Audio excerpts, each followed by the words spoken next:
Yo, what is up guys? Tanashi here with Tech Affiliated, and today I'm going to tell you the top 5 trending tech news of the week. First, let's start off with the Pebble smartwatch. Yes, the Pebble smartwatch. Most of you have probably seen this little nifty bugger floating around the internet, with some big time tech reviewers having done reviews on it. Now, as most projects that we're starting to see these days, the Pebble smartwatch started off as a Kickstarter project. And as a matter of fact, since it launched on Kickstarter, it has received 192,000 backers, and to those backers, the Pebble smartwatch will be shipped to them sometime around July. It's already been shipped to them actually, to some reviewers.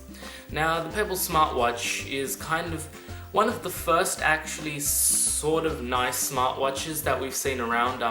People have had rumors about Apple releasing a smartwatch, but those are still nothing but rumors. This is the real thing. I actually like it myself. You have the option to change the clock face digitally. You can download your own, and they're also now releasing an SDK for developers to make these pretty cool, awesome clock face. Next up is Windows Phone. Now, most of you are probably like, oh, Windows Phone's dead, nobody really uses Windows Phone. Well, this actually isn't the case. Windows Phone is actually making a stand and coming back under Microsoft's leadership. Basically, the big news here about Windows Phone is that more and more developers are coming to Windows Phone and growing the platform. The main problem with Windows Phone was the lack of developers for it to be able to grow. The App Store, Apple App Store, is one of the biggest app stores out there. I think it is the biggest. And then comes the Google Play Store. And then comes Windows Phone. And then comes whatever the hell BlackBerry uses. I don't know.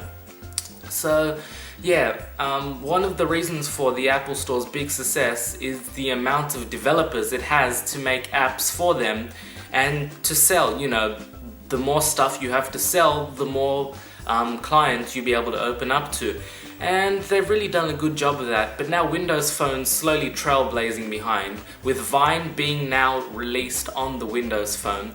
And hopefully Vine will be the first in a step of many for other developers to kind of come into the Windows Phone and really bring it up there where it needs to be. Next up is free apps. Yes, you heard me right, free apps. Apple has now reduced some of their apps from some of their best-selling apps from a couple of dollars to now $0, which is basically free.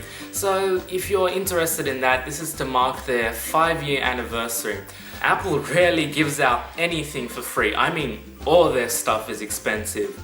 So if I was you, I'd snap up this opportunity now. It won't be there for long. Now, most of you probably use Mozilla Firefox, I'm sure. I mean, over 130 million users to date use Mozilla Firefox. Of course, I'm still a big Google Chrome fan myself. I mean, it's kind of the best. I mean, anything's better than Internet Explorer, but basically Mozilla is now going to be releasing a Mozilla phone.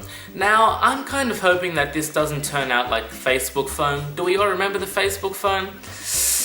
Yeah, probably not, because it didn't really take off that well as Facebook expected it to. Now, I think that Mozilla has actually got something going on here. The interface of the Mozilla phone is kind of reminiscent of Android.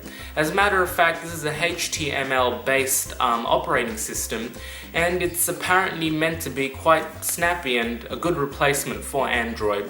Though I probably wouldn't use this phone as my daily driver. It doesn't have specs that are that amazing, but it'll probably get the job done for you who just like browsing the internet. They're sort of following in Google's steps with the Google Chromebook. You know, they envision that soon all you're gonna need is just the internet. You won't need an OS or anything like that. So yeah, let's see how that turns out for Mozilla. Finally, Google Glass has a new competitor. Yep, you heard me right, a new competitor for Google Glass. Now that's pretty strange considering that Google Glass isn't even a commercial product yet. I mean, it's not available at Best Buy or Target or anything yet. So yeah, they have a competitor pretty early on.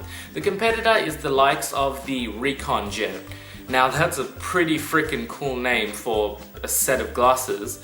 The Recon Jet, their whole marketing idea is basically, they say that Google Glass might not be strong enough for your everyday activities and stuff. So like if you're a sporting person doing mountain biking, kayaking, you know, all those high octane sports that Google Glass won't cut it for you.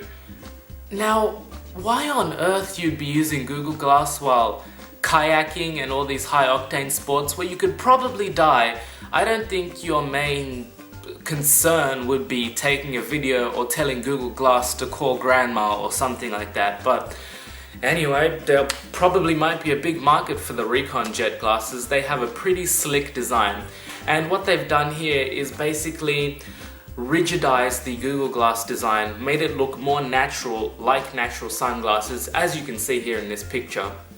And they've put the actual whole computing piece on the bottom right, because they said that through research they find that the best place and least distracting place. But my main question is, if I'm, say, riding a bike and I have to look to the bottom right, then my eyes aren't really in front of me. So I think it should have been kept at the top right, where you can still see what's in front of you. But this is all still a pretty new concept, and we'll see how it goes.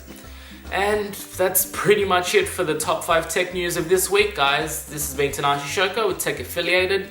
I'll see you later. Peace.